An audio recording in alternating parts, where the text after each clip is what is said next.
வணக்கம்.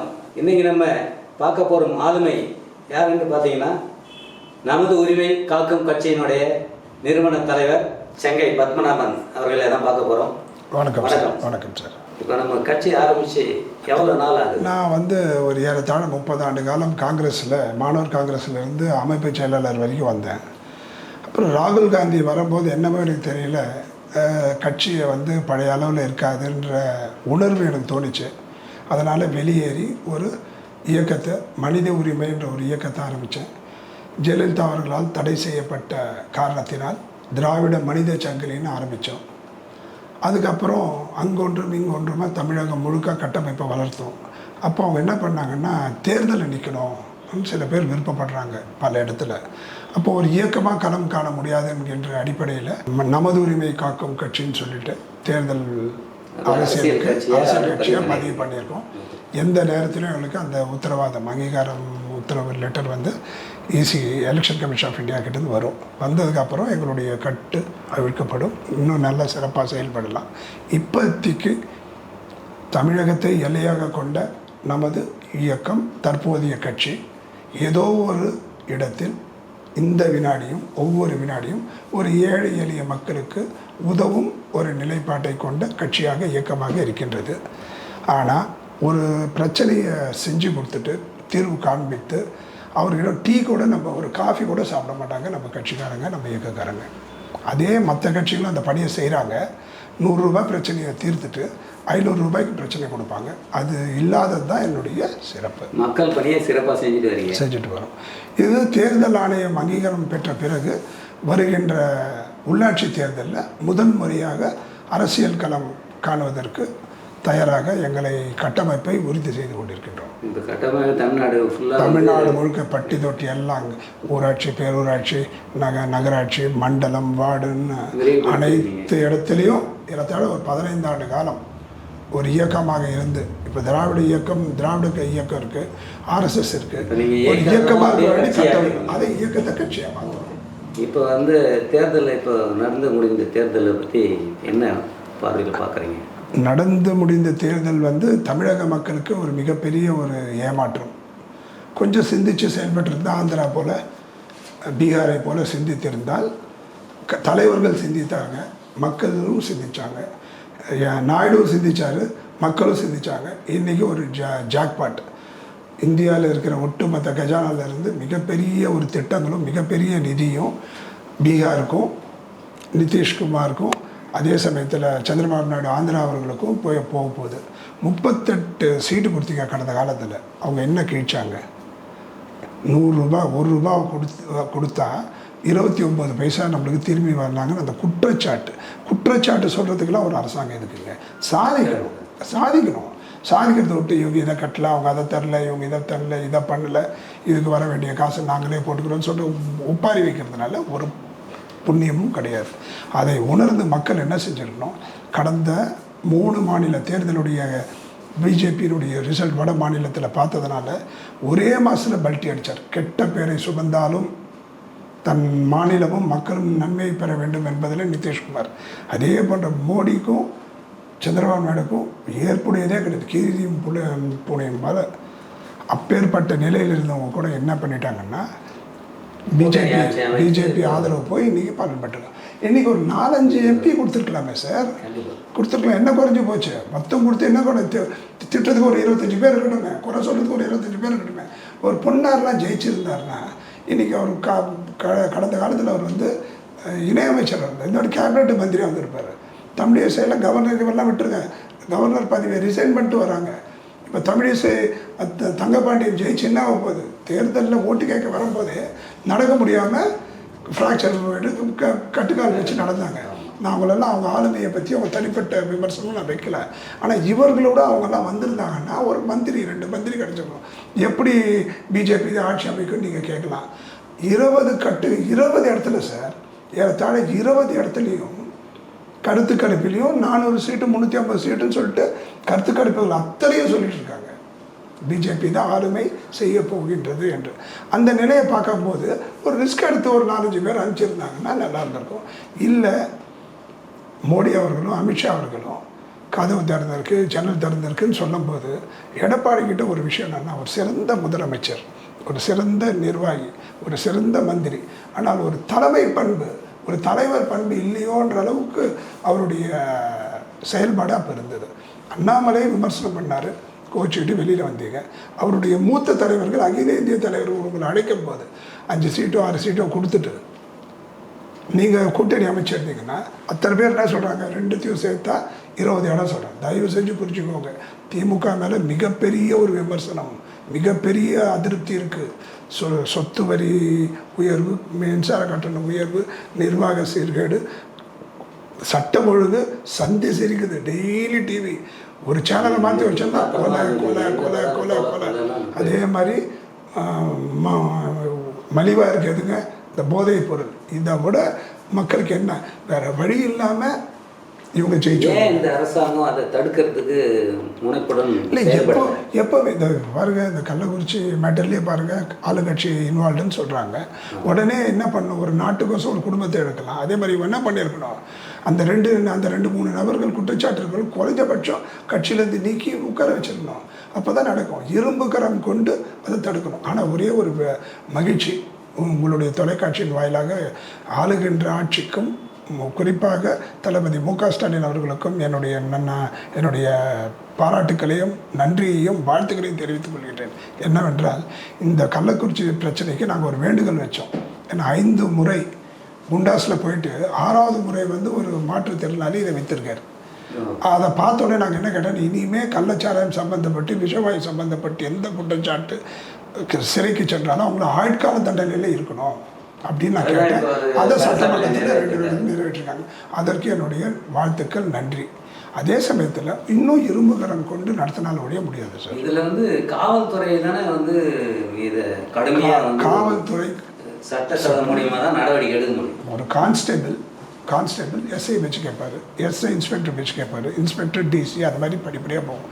மேல் அதிகாரம், மேல் அளவில் இருக்கிறவங்க ஒரு அரசியல் அழுத்தம் கொடுத்தா கீழே இருக்கவங்க எதுவுமே பண்ண முடியாது. என்னங்க, கோர்ட்டுக்கு பின்னாடி, ஸ்டேஷனுக்கு பின்னாடி ஊருக்கே தெரியுது, பூகரமாக சொல்லுது, அங்கே விற்கிறாங்க போய் வாங்கிக்கோங்க. அந்தளவுக்கு வெளிப்படையாக நடக்கிறத போய் நீங்கள் போய் யாருக்கும் தெரியாதுன்னு ஒரு பூஸ்டிங் எடுத்து ஒரு படி சோத்தில் மறைக்க முடியுமாங்க? இந்த மாதிரி தொடர்ந்து காலகாலமாக நடந்துகிட்டு தான் இருக்குது. இல்லை, 10 ஆண்டு காலம்.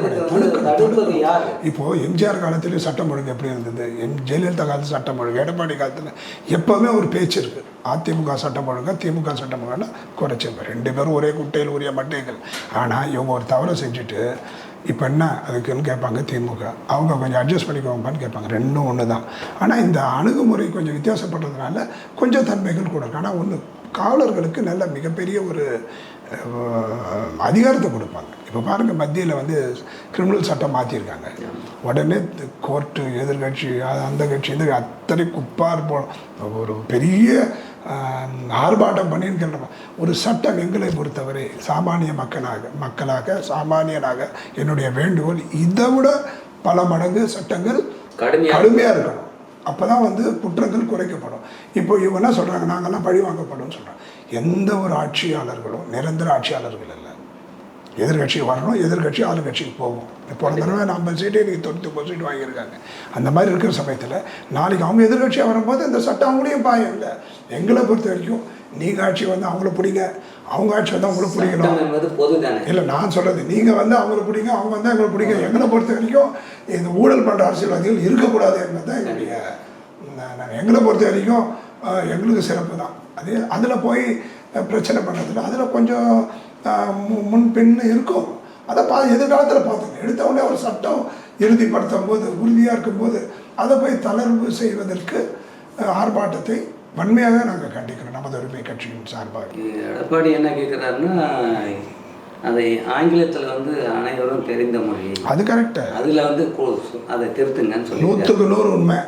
ஆக இஞ்சி நீக்க கூடாது, அதெல்லாம் ஓகே. அதை நீங்கள் பேசி பண்ணலாமே தவிர அந்த சட்டத்தை மாற்றணும், அந்த எண்ணெய் மாற்றிட்டாங்க, எந்த எண்ணம் அதுதான் இவர் வந்து பரிசீலனை பண்ணணும்னு சொல்லி பரிசீலனை நான் சொல்ல பரிசீலனை பண்ணது ரைட். அதை மாதிரி சட்டம் வந்து கொஞ்சம் கடுமையாக்கும் போது கொஞ்சம் அதுக்கு ஆதரவாக இருக்கணும்.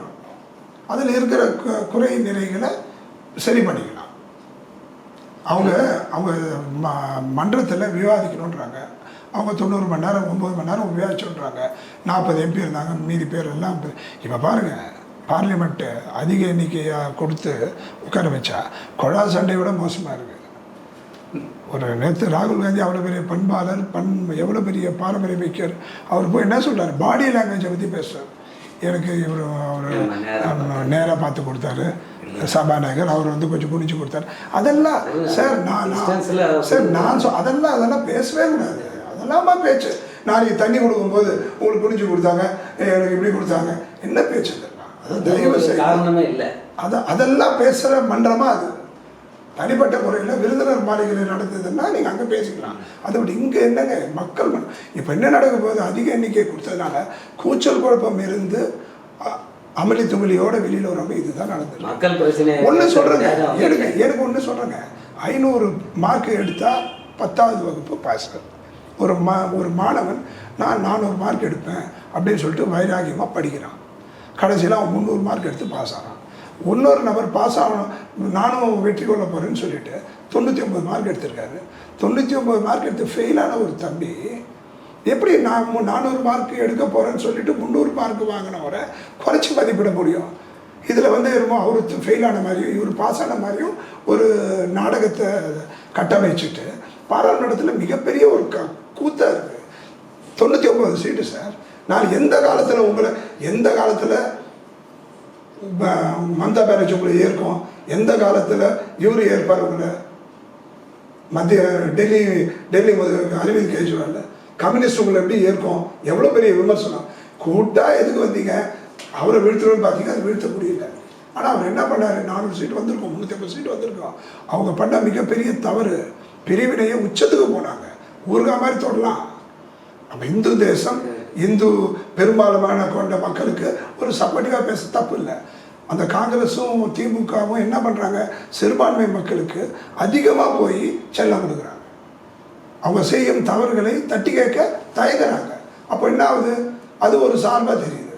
அவங்க அதை தூக்கலாக போய் இந்துத்துவாவை அதிகமாக பேசுனதுனால ஃபைசாபாத்தில் எந்த ராமர் கோயிலை கட்டி தன்னுடைய 3வது முறை பிரதமர் ஆக வேண்டும் என்று நினைத்தாரோ அந்த இடத்துல, அந்த காரணத்தில் ஜெயிக்க முடியல.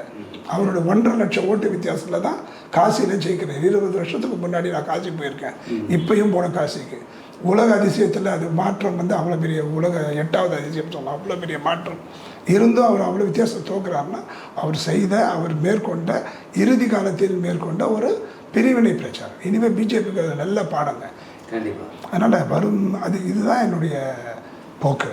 ஒரு அரசு வந்ததுன்னா அனைத்து மதத்தினருக்கும் தான் வந்து அரசு. உலகம் ஒரு கொடையில் போயிடுச்சுங்க. ஒரு கொடையின் கீழே தான் ரஷ்யாக்காரனும் சைனாக்காரனும் அமெரிக்காக்காரனும் நம்மளை வழி நடத்தக்கூடிய காலத்தில் ஜாதி மத மொழிலாம் என்னங்க அர்த்தம்? மொழிங்க என்னங்க மொழி? அவங்கவுங்களுக்கு அந்தந்த நாட்டுக்கு மொழிக்கும் சிறப்புங்க. மதம் அவங்கவுங்க மதத்துக்கு அவங்கவுங்களும் சிறப்பு. சர்ச்சுக்கு போங்க, மசூதிக்கு போங்க, கோயிலுக்கு போங்க, வாங்க வெளியில் வந்து ஒரு தாய் வயிற்று பிள்ளைலாம் வாழுங்க. அதை விட்டுட்டு இதில் போய் பிரிவினை தூக்கலாம் பண்ணால் போங்க. அதனால் நான் என்ன சொல்கிறேன்னா, மதவாதம் பிஜேபி அதை கொஞ்சம் வெற்றியை மட்டும் இலக்காக கொண்டு நம்ம எடப்பாடி அவர்கள் பிஜேபியோட கூட்டணி வைத்திருந்தால் நிலைமை வேற. இன்னைக்கு தமிழ்நாடு செல்வம் கொழிந்திருக்கும். அந்த வாய்ப்பு திமுக பார்த்தீங்கன்னா நிறைய கூட்டணி, அது மாதிரி காங்கிரஸில் வந்து அவ்வளோ கூட்டணி இருக்கு. இந்த கூட்டணியில தான் அவ்வளோ பேர் ஜெயிச்சு வந்திருக்காங்க. ஸோ ஆட்சியை அமைச்சா கூட இவர் ஒரு நாள் ஆட்சியில் உட்காருவாரா? முடியாது. இல்லை, இவங்களே சொல்றாருல, மோடி நிற்க மாட்டாருன்றாங்க. ரெண்டு பேர் இருக்கும் போதே நிற்கும் போது 10 பேர் இல்லை.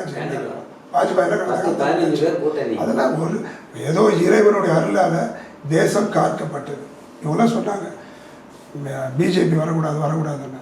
அதை மக்கள் முடிவு பண்ணி உட்கார வச்சாச்சு. இப்போ நம்ம பிஜேபியா தாமரையான்னு பார்க்கக்கூடாது. மத்திய ஆட்சியில் கஜானா சாமியை கொண்டிருக்கின்ற காரணத்தினால் அவர்களிடம் நாம் சற்று உரசல் போக்கை மட்டுப்படுத்தினாதான். இவர் என்ன பண்ணுவார்? 2026 இதே வேலை பண்ண போகிறாரு. உதயாநிதி ஸ்டேட் பழைய செங்கலை காமிச்சார், இப்பையும் காமிச்சார். அடுத்த வாட்டி அதை காமிப்பாங்க. ஒரு 5 மந்திர சொல் இருக்கவே இருக்கு அவங்களுக்கு. என்ன மந்திர சொல்? ஹிந்தி வேணாம் போட, மாநில உரிமை, 15 லட்சம் உங்கள் வங்கி கணக்குக்கு வந்துதா, 2 கோடி மக்களுக்கு வேலை கிடைச்சதா, இந்த 4 கதையை, இந்த 5 கதையை சொல்லி இவங்க ஆட்சியில் நடக்கிற அத்தனை அவலத்தையும் நம்ம மக்களும் மறந்துடுறாங்களே சார். அதுதானே சார் பிரச்சனை. மக்கள் வந்து பாருங்கள், ஆந்திராவில் பாருங்கள், பீகாரில் பாருங்கள், விழிப்புணர்வு இல்லையோன்னு தோணுது. விழிப்புணர்வு என்ன சார், நம்ம கற்றுறோம், எல்லாம் போய் எல்லாமே கற்றுருக்கோம். அதெல்லாம் விடுங்க. 420 மோசடி பகல்குடி சீமானுக்கு 30 லட்சம் போடுறாங்கன்னா, 30 லட்சம் பெரிய ஓட்டு கிடையாது. 7 லட்சம் 8 கோடி மக்கள் இருக்கிற இடத்துல 30 லட்சம் ஓட்டு எந்த 15 வருஷம் கழிச்சு. ஆனால் அது விழிப்புணர்ச்சி இல்லை.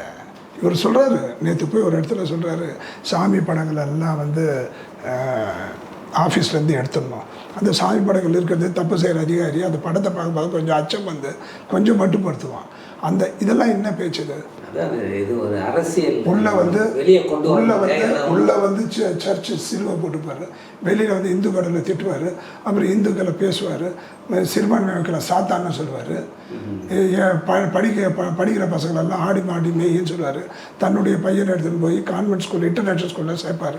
காமராஜர் ஆடு மாடு மேய்ச்சலும் உள்ளே எடுத்துகிட்டு வந்தார், சாப்பாடு போட்டார். ஆனால் இவர் என்ன பண்ணார், படித்தா படிக்காம போகணும், விவசாயத்தில் வேலை தரேன், அரசு வேலை தரேன், கைடாக போ, 1 லட்சம் ரூபாய் தரேன் போவேன். இதெல்லாம் என்ன பேச்சுங்க? ரொம்ப தவறான பேச்சு. நேற்று கூட என்னமோ உடனே இருக்கார் போதையை பற்றி. 24 மணி நேரம் குடி, மைக்கை விட்டால் போதை தெளிஞ்சால் மைக்கு. இவர் மது விலக்கை பற்றி, பூர்ண மது விலக்கை பற்றி பேசுகிறார்.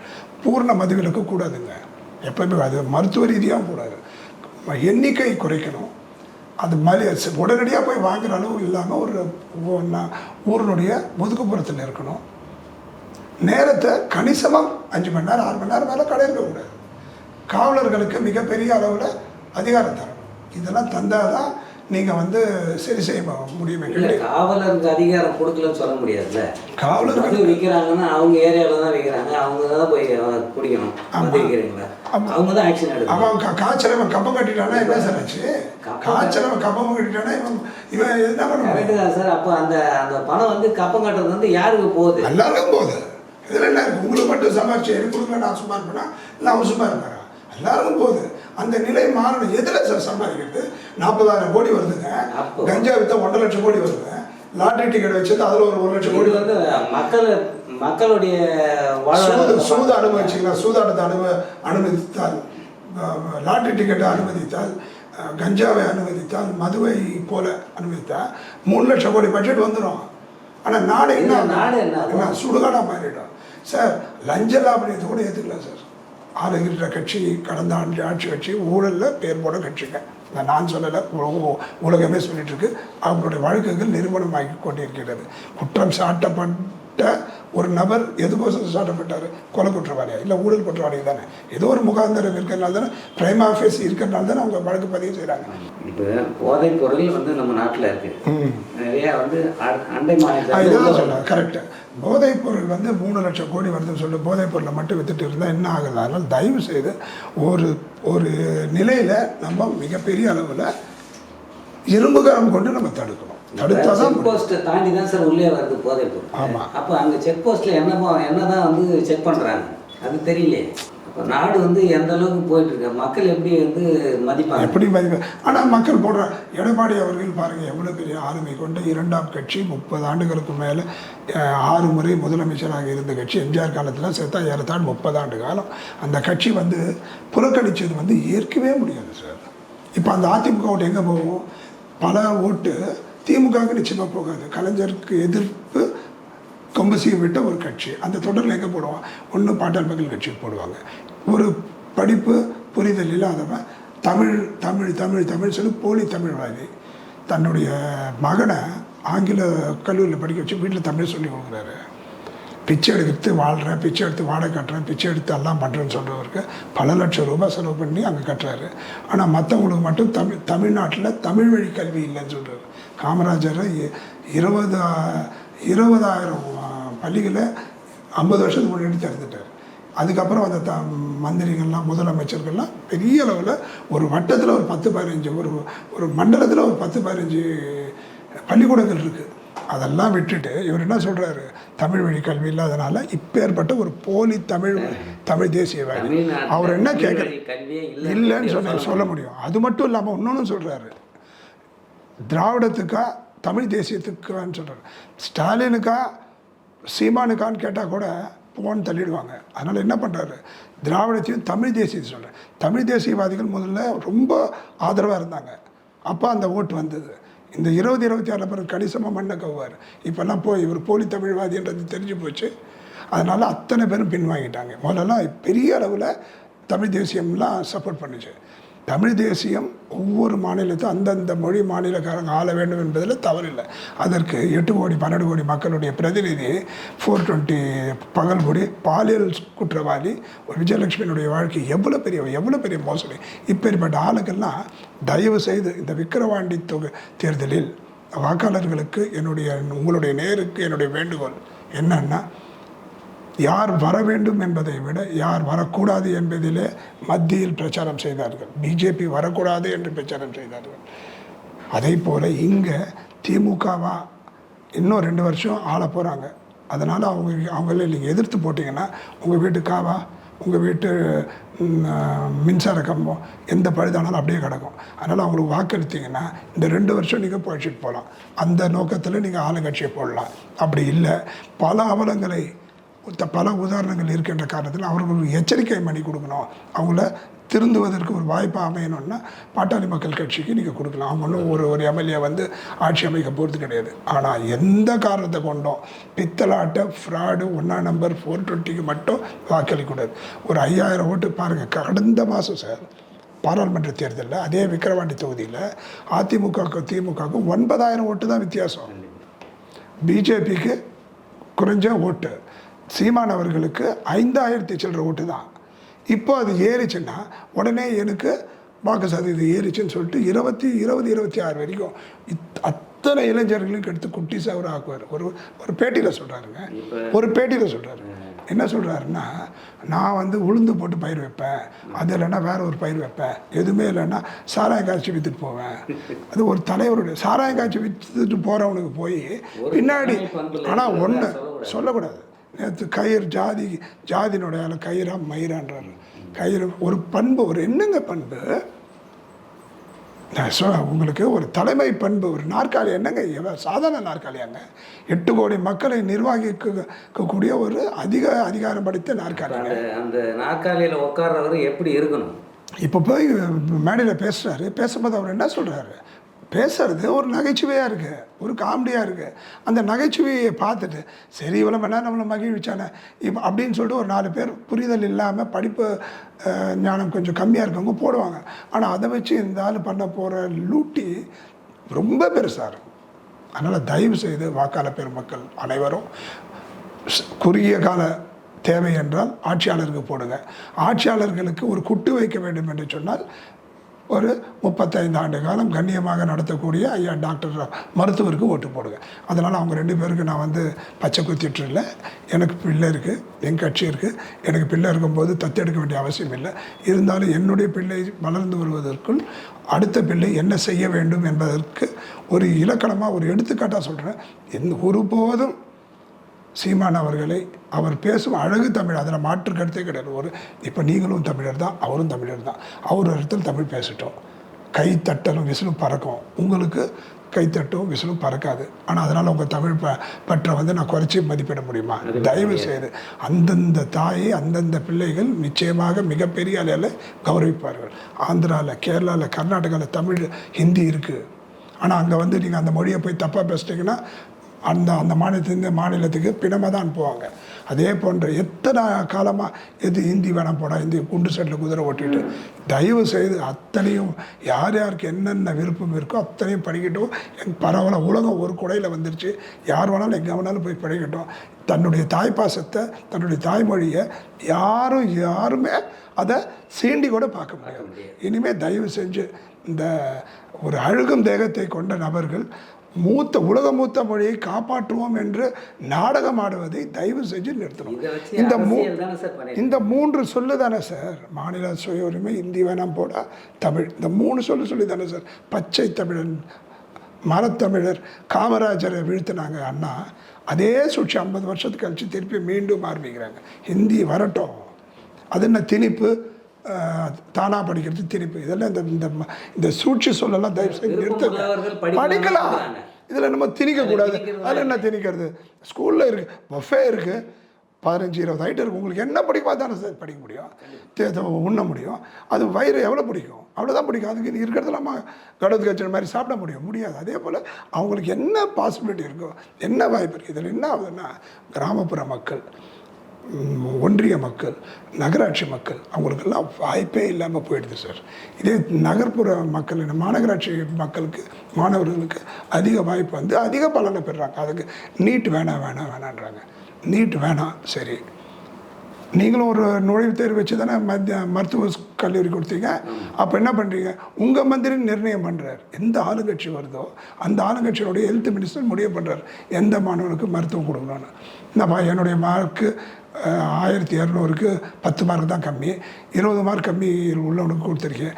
இவர் என்ட்ரன்ஸ் எக்ஸாம் வந்து சரியாக பண்ணலை, அவர் என்ட்ரன்ஸ் எக்ஸாம் சரியாக பண்ணார் கொடுத்து காசை வாங்கிடுறீங்க.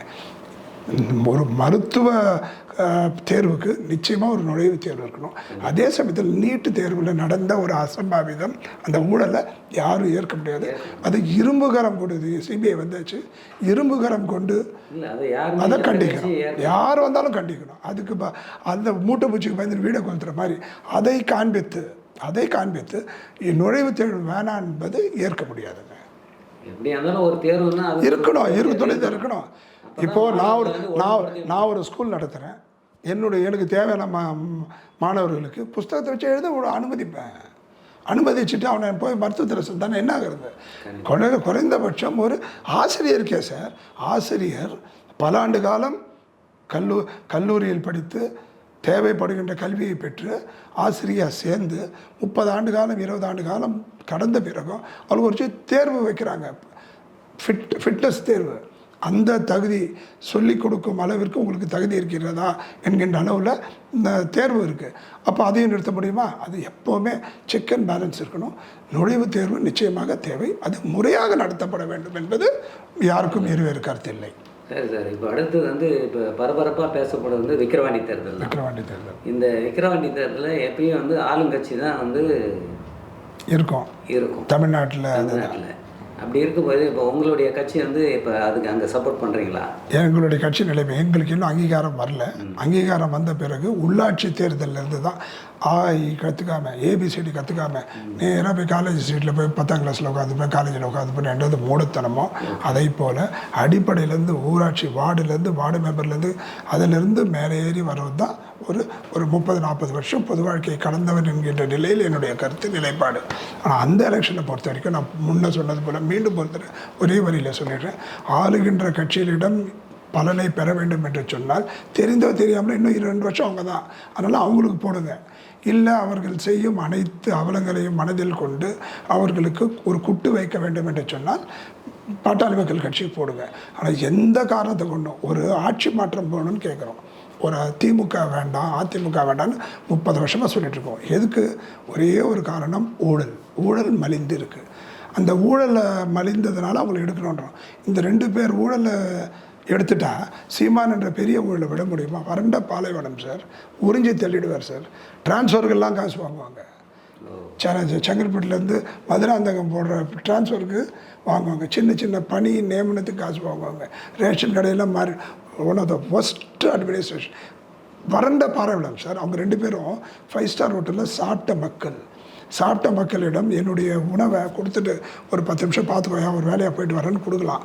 அதே 1-2 குறையும்.